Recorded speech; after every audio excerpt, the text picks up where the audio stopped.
Success is the most overused word. Because we talk about success. Oh, this guy, he's really successful. Not these motherfuckers ain't successful. So let's say I'm working at a company. Yeah, I'm the big boss. Let's say I'm a guy. I go college. I go university. I go to this company. I work. I become a manager. I'm on $150,000 a year. I got a company BMW, and I wear a suit. And everyone at my job does as I say. By all measures, I'm a success now. But here's the truth. When I leave that company, no one gives a fuck about me. I'm a nobody outside of that one building where I'm a little bit important. Success for a man actually comes in many realms. It's actually nothing to do with being good at your job. Having money, yeah, you don't have to be good at your job to have money. So, how do you be successful as a man? We'll talk about it. First thing, you need freedom, because you ain't a man if you're not free. If you're working your ass off, you're a slave. And you may sit there and go, I'm not a slave, I get paid really well. Listen, the slaves got free food and free shelter in exchange for work. Now all they've done is got rid of the food and shelter deal, give you dollars, which you spend on food and shelter. And you basically have nothing left. So you're still a fucking slave. First thing you need is freedom. If you're not free, you're not a man. First, you're not a successful man. So you should always be working towards freedom. And I mean freedom with your time. Do what you want. Freedom with your location. Go where you want. There's a riot. Cool. Go in Tokyo. See you later. Bye. Going to Australia. See you later. Bye. Freedom, one thing. The next thing that constitutes success as a man is your network. Who are you talking to? Who are these people? Who will answer your phone calls? So I can call multimillionaires right now. I can have the best idea in the world. I can call a bunch of multimillionaires right now and say, look, I need 100 mil. Here's my idea. Boom, boom, boom, boom, boom. We can make something happen. You can't do that. I can do that. Freedom, network. And then you get into the aesthetics of life. For people to view you as successful, you need good body language. You need physical presence. A man who's not dangerous, a man who has no physicality, it will never be seen as successful.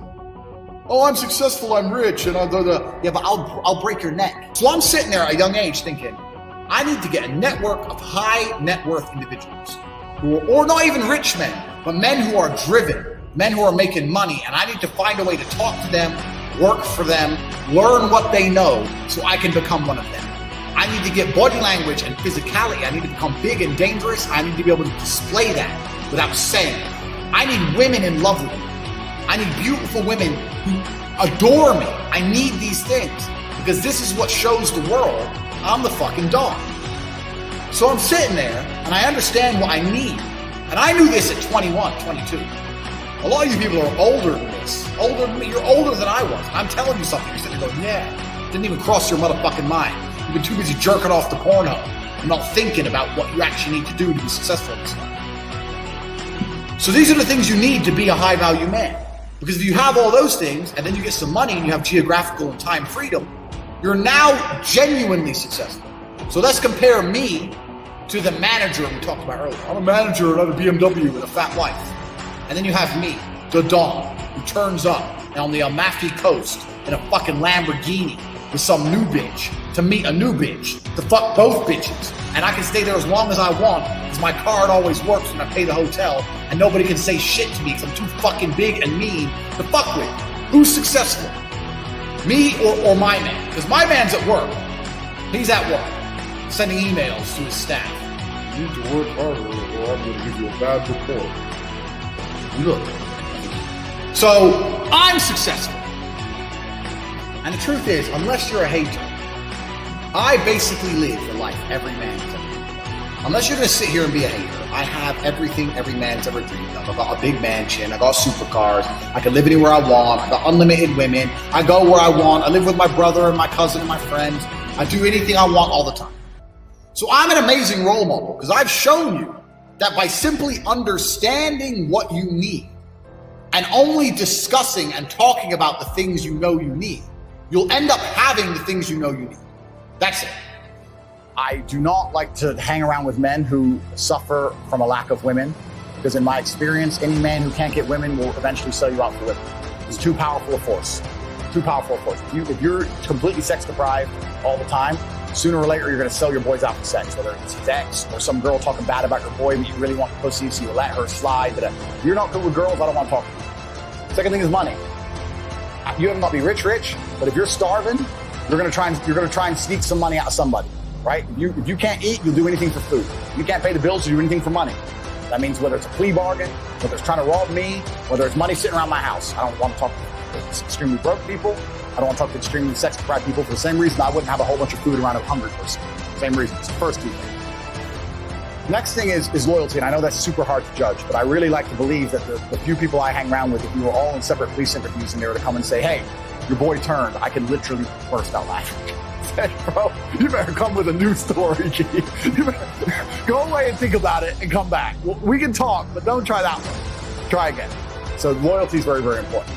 Next is bravery, because can't fight is fine, but won't fight isn't. Won't fight is unacceptable in everything. If I'm with my 5 friends and I'm going toilet in the club and I come back and I see someone punch one of my friends, I am annihilating anybody in that guy's crew. We'll find out why later. My guy could have been wrong. It could have been my guy's fault. I'm just hitting him. I'm just knocking everyone. When everyone's asleep and the threat is neutralized, I'm like, bro, fuck is that? Oh, I started. It's like, oh, fucking. First, people have to pay, right? We'll worry about the whys afterwards. So they have to have that loyalty and that devotion to the bravery, the ability to fight. I find it very crazy. I find it crazy, and I say this often to guys. I say, you're rolling around with these men who won't even fight to protect you because they're cowards. So they'll watch you get your head stomped to death and cower out and not even try and help you. And they're like, yeah, but he's funny. But he's funny? We're talking about life and death. You're talking about fucking funny? So if I can smell on someone that they wouldn't even attempt, I don't want to be anywhere near the same. And general professionalism. I've developed a habit where I punish myself for the smallest unprofessional actions.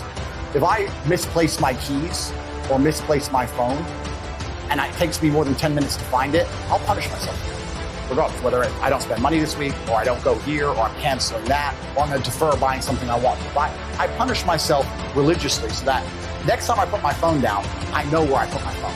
Next time I put it down, I know where I put it. When I'm around sloppy people, I don't like it. I like people who have their lives in order. When I detect sloppiness, I don't really want them too close. Because gaps are where things sneak in. Other things are basic opposite.